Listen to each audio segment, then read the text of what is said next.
धन्यवाद पाटील साहेब. अतिशय सुंदर आपण सूत्रसंचालन इथे करत आहात.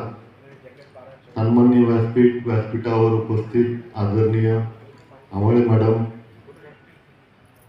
आमचे माझे सहकारी अधिकारी कोळी, त्यानंतर काळे, इतर सर्व उपस्थित अधिकारी, त्यानंतर आपल्या उल्हासनगर झोनमधील सर्व मंडळांचे उपस्थित पदाधिकारी, शांतता कमिटीचे सदस्य, डीजे वादक आणि इतर सर्व नागरिक, या सर्वांचं स्वागत अगोदर झालेलंच आहे. पुन्हा एकदा मी ठाणे शहर पोलीस आयुक्तालय तसेच उल्हासनगर महानगरपालिकेतर्फे आपणा सर्वांचं स्वागत करतो.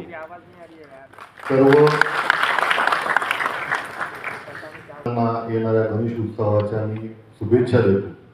आपणा सर्वांना माहितीच आहे की येणाऱ्या 27 तारखेपासून 5 तारखेपर्यंत हा गणेश उत्सव आपल्या इथे साजरा होणार आहे.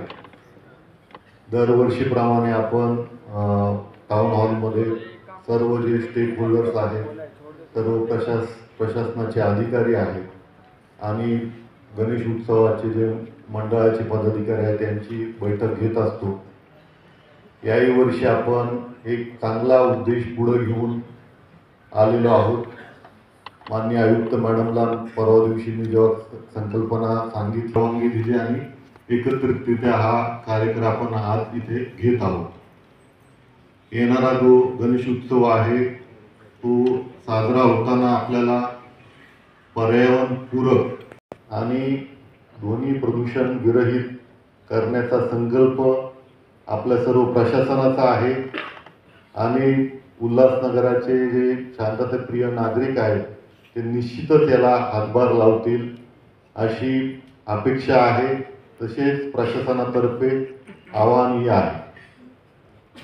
कालच आपण बातम्या जर बघितल्या, माननीय मोदी साहेबांनी, आपले पंतप्रधान, त्यांनी सांगितलं आपण पहिल्या 4 अर्थव्यवस्थेमध्ये येऊन बसलेलो आहोत. आपली सामाजिक आर्थिक सर्व पद्धतीची प्रगती सुरू आहे. त्यात जे पर्यावरणाची हानी किंवा पर्यावरणाच्या संदर्भाने जे काय चुकीच्या गोष्टी आपल्या हातून होतात तर त्या थांबवण्याचं कर्तव्यही आपलंच आहे. त्यासाठी आज आपल्याला मार्गदर्शनासाठी आपल्या ज्या समस्या असतील त्यासाठी आजच्या या कार्यक्रमाची रूपरेषा इथं आखण्यात आलेली आहे. नंतर आमचे उल्हासनगर डिव्हिजनचे ACP साहेब त्यांचं जे प्रेझेंटेशन त्यांनी बनवलेलं आहे ते सादर करतीलच. मंडळांची रजिस्ट्रेशन होत असतं.